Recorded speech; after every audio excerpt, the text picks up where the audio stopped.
সূরা আত-তাহরিমের 6 নম্বর আয়াত কারিমা পবিত্র কালামুল্লাহ হাকিমের আল্লাহ পাক জাল্লা শানুহু পবিত্র কালামুল্লাহ হাকিমে ইরশাদ করতে লাগলেন, ইয়া আইয়ুহাল্লাযীনা আমানু কু আনফুসাকুম ওয়া আহলিকুম নারা। সাদাকাল্লাহু মাওলানাল আযীম ওয়া সাদাকা রাসূলুহুন নাবিয়্যুল হাবিবুল কারীম ونحن على ذلك من الشاهدين والشاكرين. مولاي صل وسلم وبارك عليه. ختم الأنبياء کا प्यारा नबी सर नबियों से अफजल हमारा नबी अशरफुल अंबिया है हमारा नबी। वो नबी कौन उम्मत का प्यारा नबी सबसे आला हमारा नबी सबसे बाला आला सलातुन या रसूलल्लाह अलैकुम सलामुन या हबीबल्लाह। हो सामने रोज की जाली वो दिन वो महीना आ जाए या क़ुर्ब मदीना जा पूछे या दिल में मदीना आ जाए। सलातुन या रसूलल्लाह अलैकुम। तर हाज़रीन, যে আয়াত কারিমা আপনাদের সামনে তেলাওয়াত করেছি, আল্লাহ পাক পবিত্র কালামুল্লাহ হাকিমে বান্দাদেরকে দুইভাবে ডেকেছেন। হয়তো ইয়া আইয়ুহান নাস বলেছেন অথবা ইয়া আইয়ুহাল্লাযীনা আমানু বলেছেন। আপনাদেরকে ঈমানদার বলে সম্বোধন করেছেন, যারা ঈমান এনেছেন, এবং তাদেরকে আল্লাহ বলতে লাগলেন কু রক্ষা করো, বেঁচে থাকো তোমরা, আনফুসাকুম কাদেরকে, নিজেরা বাঁচো, কু আনফুসাকুম নিজে বাঁচো আগে, ওয়াহলিকুম নিজের আহলে পরিবার পরিজনকে বাঁচাও। আহলে পরিবার পরিজন, স্ত্রী সন্তান, আপনার অধীনস্থ যারা রয়েছেন সবাইকে বাঁচানোর জন্য আল্লাহ বলেছেন। জোরে বলুন না সুবহানাল্লাহ। কি কোথায় থেকে? নার, জাহান্নামের যে আগুন, জাহান্নামের শাস্তি, সেই জাহান্নাম থেকে আল্লাহ পাক সবাইকে বাঁচার জন্য ঈমানদার বান্দাদেরকে কি করেছেন? কোরআন পাকের মধ্যে আয়াত নাজিল করে সতর্ক করে দিয়েছেন। জোরে বলুন না সুবহানাল্লাহ। তার হাজরিন, ওয়াকুদুহান নাসু ওয়াল হিজারা, যার ইন্ধন হবে পাথর, পাথরও ইন্ধন। কেন? আপনারা যারা ব্রিক ফিলের কাজ করে দেখেছেন, ব্রিক ফিলের মধ্যে পাথর দিলে যেগুলো জ্বালানি কয়লা বলে, এগুলো দিলে আরো বেশি জ্বলে।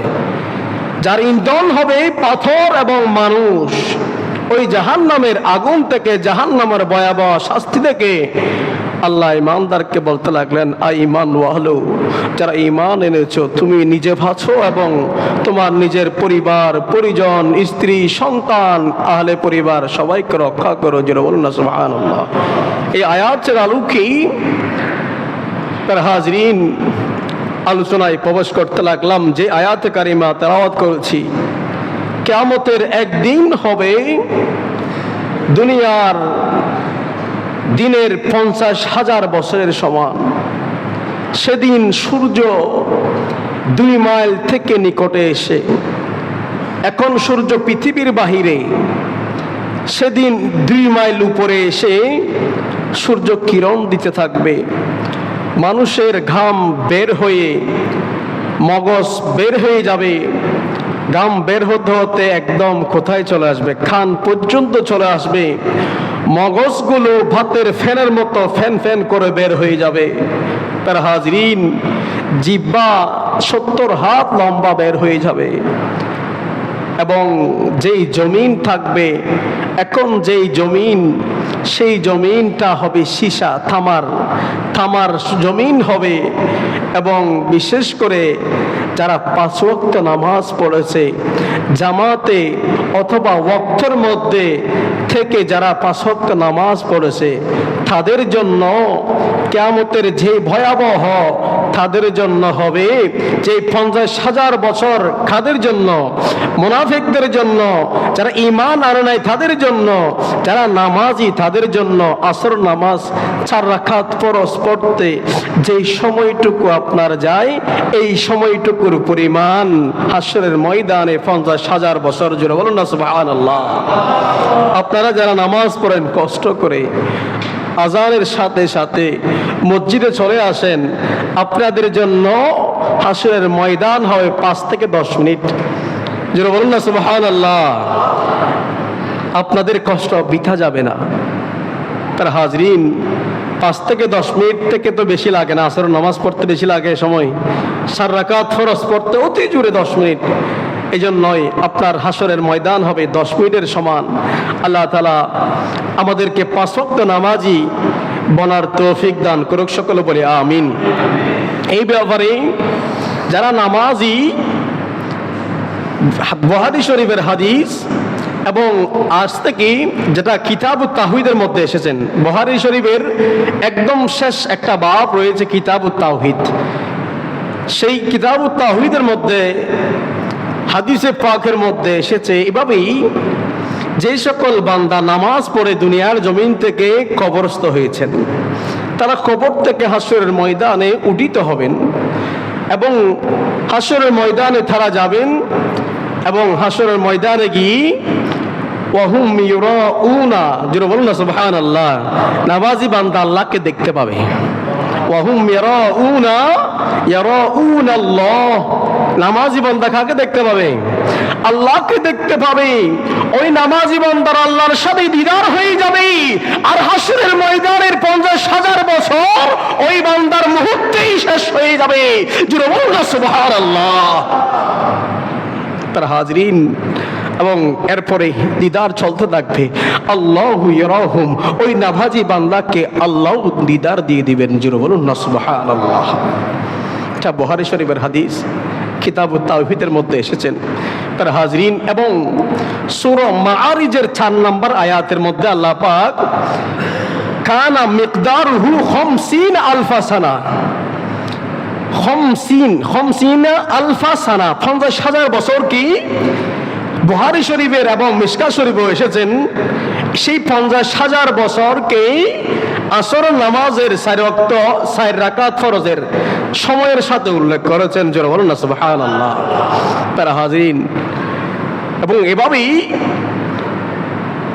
যারা আল্লাহকে, রসুলকে পেতে চান, আখিরাতের মধ্যে কামিয়াবি লাভ হতে চান, আল্লাহ বলেছেন মান কানা ইয়ারজুল্লাহ, যারা আল্লাহর নৈকট্য হাসিল করতে চান, আখিরাতের কামিয়াবি হতে চান, ওয়াল ইয়াউমাল আখির, যারা আখিরাতের কামিয়াবি হতে চান, আল্লাহর সন্তুষ্টি চান, তারা 5 ওয়াক্ত নামাজ পড়ুন। জোরে বলুন না সুবহানাল্লাহ। নামাজের মধ্যে এত ফজিলত আল্লাহ রেখেছেন, এবং কোরআনে পাকের মধ্যে আল্লাহ যে আয়াত নাজিল করেছেন এবং ঘোষণা দিয়েছেন, এভাবেই আমরা জাহান্নামের নিকটেই চলে গিয়েছিলাম। জাহান্নামের কোথায়? একদম নিকটে, করিব, একদম নিকটে চলে গিয়েছিলাম। আল্লাহর বন্ধু নবীকে পাঠিয়ে আমাদেরকে জাহান্নামের নিকট থেকে রক্ষা করেছেন। যারা বলুন না সুবহানাল্লাহ। আইয়ামে জাহেলিয়াতের যে ঘটনা আপনারা সকলে জানেন, মানুষ কি হত্যাযজ্ঞ অরাজকতার মধ্যে লিপ্ত ছিলেন, অর্থাৎ জাহান্নামের একদম নিকটেই চলে গিয়েছেন। আল্লাহ বলতে লাগলেন, আমি আমার বন্ধু নবীকে পাঠিয়ে আমার বান্দাদেরকে আমি রক্ষা করেছি, জাহান্নামের নিকট থেকে তাদেরকে আমি কি করেছি, রক্ষা করেছি। জোরে বলুন না সুবহানাল্লাহ। এজন্যই আমাদের এই জীবন অনুসরণ অনুকরণীয়, আমাদের জীবন আদর্শ আমাদের নবী। জোরে বলুন না সুবহানাল্লাহ। যাদের জীবন আদর্শ আমাদের নবী, তারা 5 ওয়াক্ত নামাজ পড়বে, ঠিক কিনা? আমার নবীর সুন্নত শরীয়ত আহকাম মেনে চলবে। নবী যা নিষেধ করেছেন তা থেকে বিরত থাকবেন। মা আতাকুমুর রাসূল ফাখুযুহু, নবী যা আঁকড়ে ধরতে বলেছেন তা আঁকড়ে ধরবে। নবী যা ছেড়ে দিতে বলেছেন, নিষেধ করেছেন, সেটা থেকে নবী বিরত থাকবেন। জোরে বলুন না সুবহানাল্লাহ। কারণ আমাদের অনুসরণীয় হয় নবী, না হয় শয়তান। কারণ কোরআনে পাকের মধ্যে আল্লাহ পাক জাল্লা শানু বলতে লাগলেন, লাআমলা জাহান্নামা মিনকা ওয়া মান জাবিআকা। ইবলিশ শয়তান এবং ইবলিশ অনুসারীদেরকেও, ইবলিশ শয়তান এবং ইবলিশ অনুসারীদেরকে নিয়ে জাহান্নামে যাবে। যারা বলেন নাউজুবিল্লাহ। ইবলিশ শয়তান নিজে যাবে এবং ওনার যারা অনুসারী, ওনাকে যারা অনুসরণ করে, ওনাকে যারা মানে, নবীর আদর্শ থেকে যারা ছুটে গিয়ে ইবলিশকে মান্য করে, আল্লাহ পাক বলতে লাগলেন ইবলিশ নিজেও যাবে জাহান্নামে এবং ওনার ভক্ত অনুসারী যারা রয়েছেন তাদেরকেও নিয়ে যাবে। যারা বলেন নাউজুবিল্লাহ। এই জন্য আমাদের অনুকরণ অনুসরণীয় নবীর জীবন। তার হাজরিন, আজ থেকে 1100 বছর আগে আল্লামা আবুল কাসেম সোহাইলি রহমতুল্লাহ আলাইহি এই হাদিসটা বয়ান দিয়েছেন ওনার কিতাব রওদাতুল আনফাক নামে একটি কিতাব। সেই কিতাবের মধ্যে এই হাদিস কানা ইবলিশ কেন মানুষকে অনুসরণ করতে বলে, আল্লাহর সাথে চ্যালেঞ্জ করেছেন। কেন করেছেন? সে নিজেও যাবে এবং তার অনুসারীদেরকেও নিয়ে যাবে। সে আল্লাহর সাথে কি করেছেন? চ্যালেঞ্জ করেছেন। জোরে বলুন নাউজুবিল্লাহ। সেই হাদিসটা এনেছেন, সেই হাদিসের মধ্যে বলতে লাগলেন, ফাজামা জুনুদুহু, ইবলিশ তার সকল ইবলিশ যারা শয়তান রয়েছেন তাদের সবাইকে নিয়ে বসলেন। নবীজির আগমন যখন সময় হলো, মা আমেনা রাদিয়াল্লাহু তাআলা আনহার ঘরে যখন নবী আসলেন, আসার পরে ইবলিশ কান্না করতে লাগলেন, অজরে কান্না করতে লাগলেন। তখন ইবলিশ অনুসারীরা ইবলিশরা প্রশ্ন করতে লাগলেন, আপনি আমাদের সর্দার, আপনি এভাবে যদি কান্না করেন, আপনি এভাবে অজরে যে কান্না করতে লাগলেন, আমাদের বড় খারাপ লাগতেছে, আমরা ভেঙে পড়তে লাগলাম, আপনি কান্না করার কারণ কি? তখন ইবলিশ উত্তর দিচ্ছি, ওয়ালাদাতাল লাইলা ওয়ালাদাহু, আজকেই যেই দুনিয়ার জমিনে যিনি তশরিফ আনলেন, ওয়ালাদা আল্লাইলাতা ওয়ালাদুন, যেই সন্তান দুনিয়ার জমিনে এসেছেন, ওই সন্তান আমি যাদেরকে জাহান্নামে নিয়ে যাওয়ার জন্য প্রতিদিন কি করি, তারা যখন ঘুমাতে যায় তাদের মাথায় আমি 3টা গিট লাগিয়ে দিই। উনি আসার কারণে তাদেরকে জান্নাতে নিয়ে যাবে। জোরে বলুন না সুবহানাল্লাহ। সেজন্য ইবলিশ অজরে কান্না করতে লাগলেন নবী যেদিন আগমন করতে লাগলেন সেদিন। জোরে বলুন না নাউজুবিল্লাহ। এবং এরপরে বলতে লাগলেন, ফায়ুফসিদু আমারাহা, আমি চিৎকার করে কান্না করতে লাগলাম, কারণ গত রাতে মা আমেনার ঘরের মধ্যে দয়াল বান্দার নবী রহমাতুল লিল আলামিন নবী দুনিয়ার জমিনে জন্মগ্রহণ করেছেন। জোরে বলুন না সুবহানাল্লাহ। কারণ ফায়ুফসিদু আমারাহা, বনি আদমকে জাহান্নাম পর্যন্ত আমি এতদিন পর্যন্ত পৌঁছিয়ে দিয়েছিলাম। আল্লাহ বলেছেন জাহান্নাম পর্যন্ত বনি আদমরা চলে গিয়েছিলেন, ইবলিশও সেই কথা বলতে লাগলেন। এরপরে ইবলিশ কি চাই? ইবলিশ চাই আমরা যে 5 ওয়াক্ত নামাজ পড়ি, ইবলিশ সেটা থেকে আমাদেরকে বিরত রাখে। ইবলিশ আমাদেরকে কি রাখে? 5 ওয়াক্ত নামাজ থেকে বিরত রাখে, যাতে আমরা ফজরে উঠতে না পারি। এবং সেজন্য ইবলিশ কি করে? আমরা যখন ঘুমাতে যাই, স্বামী স্ত্রী ঘুমাই, সন্তান ঘুমায়, ছেলে ঘুমায়, তখন কি করে ইবলিশ? মাথার চুল আছে না, চুলের মধ্যে ইবলিশ স্বামী স্ত্রীর মধ্যে, সন্তানের মধ্যে চুল না থাকলেও গিট মারি দেয়, 3টা গিট মারি দেয়। জোরে বলুন না নাউজুবিল্লাহ। গিট মারি দেওয়ার পরে ইবলিশ বলতে লাগলেন, বান্দা উঠতে পারবে না, কারণ আমি গিট লাগিয়ে দিয়েছি। বান্দা যখন নিজের নফসের সাথে যুদ্ধ করে, যখন বান্দা ফজরের সময় যখন উঠে যায়, আমার নবী বলতে লাগলেন, বান্দা যখন ফজরের নামাজের জন্য উঠে যায়, এরপরে একটা গিট অটোমেটিক খুলে যায়। জোরে বলুন না সুবহানাল্লাহ। এরপরে বান্দা হাজত সারবে, হাজত সারার পরে ওযু করতে লাগলেন, ওযু সমাপ্ত করলেন, এরপরে 2 নাম্বার গিট অটোমেটিক খুলে যায়। জোরে বলুন না সুবহানাল্লাহ। এরপরে কয় নাম্বার গিট? 3 নাম্বার গিট। বান্দা যখন ফজরের নামাজ পড়ে, এরপরে যখন সালাম ফিরায়, 3 নাম্বার গিটও খুলে যায়। জোরে বলুন না সুবহানাল্লাহ। এখন নবীজি বলতে লাগলেন, ইয়া রাসূলুল্লাহ। সাহাবায়ে কেরাম নবীজিকে প্রশ্ন করতে লাগলেন, ইয়া রাসূলুল্লাহ, ইয়া হাবিবাল্লাহ, নবী গো, আমরা কিভাবে বুঝতে পারবো শয়তান যে 3টা গিট দিয়েছেন সেই গিটগুলো কিভাবে খুলে যায়, আমরা কিভাবে বুঝতে পারবো? তখন নবী বলতে লাগলেন, তুমি যখন ফজরের নামাজের সালাম ফিরাবা, তোমার মধ্যে একটা আনন্দ, তোমার মধ্যে একটা শান্তি চলে আসবে। জোরে বলুন না সুবহানাল্লাহ। নবীজি বলতে লাগলেন, বান্দা যখন সালাম ফিরাবে, তার মধ্যে একটা প্রশান্তির ভাব চলে আসবে। জোরে বলুন না সুবহানাল্লাহ। এর মাধ্যমে বুঝতে পারবা তোমার যেই 3টা গিট ছিল, সেই 3টা গিট খুলে গিয়েছে। জোরে বলুন না সুবহানাল্লাহ। আর যারা ফজর নামাজের জন্য উঠে নাই, ওযু করে নাই, নামাজ পড়ে নাই, যারা ঘুম থেকে ওঠার পূর্বে সূর্য উঠে গিয়েছে, তখন শয়তান বড় খুশি হয়ে যায়। সন্তান যে ইবলিশ শয়তান বলতে লাগে যে আমার গিট কাজে লেগেছে, উনি উঠতে পারে নাই, এজন্যই, কারণ তার আগে সূর্য উঠে গিয়েছে। এজন্য ইবলিশ বলতে লাগে যে, ইবলিশ বলতেছে খুশি আত্মহারা হয়ে যায়, এবং সেই খুশিতে আত্মহারা উদযাপন করতে করতে যারা ঘুমের মধ্যে থাকে, প্রত্যেকের খানের মধ্যে ইবলিশ প্রস্রাব করে দেয়। জোরে বলুন না নাউজুবিল্লাহ। বুখারী শরীফের হাদিস। আমার নবী বলেছেন, যারা ঘুম থেকে ফজরের নামাজে উঠে নাই, ইবলিশের গিটের কারণে উঠতে পারে নাই, এজন্য ইবলিশ খুশিতে তাদের খানের মধ্যে প্রস্রাব করে দেয়। জোরে বলুন না নাউজুবিল্লাহ। তার হাজরিন, আমাদের আল্লাহ বলেছেন, কু আনফুসাকুম ওয়া আহলিকুম নার, নিজে উঠো, অপরকে উঠাও, আবার নিজে বাঁচো, অপরকে বাঁচাও। আমরা এখন জামাতে শরীক হব, কিন্তু আমরা ঘরের মধ্যে বা ঘুম চলতেছে বা জামাতে ঘুম চলতেছে, ঠিক কিনা? পরিবারের মধ্যে এখন ঘুমের আমেজ চলে, ফজর বেলায় উঠে না, কিন্তু এদিকে ইবলিশ খুশি হয়ে যাচ্ছে। তার হাজরিন, এজন্যই আজকের বিষয়ের যে আয়াত কারিমা ছিল, কু আনফুসাকুম ওয়া আহলিকুম নার, জোরে বলুন না সুবহানাল্লাহ। এরপরে ইবলিশ খুশি হয়ে গেল।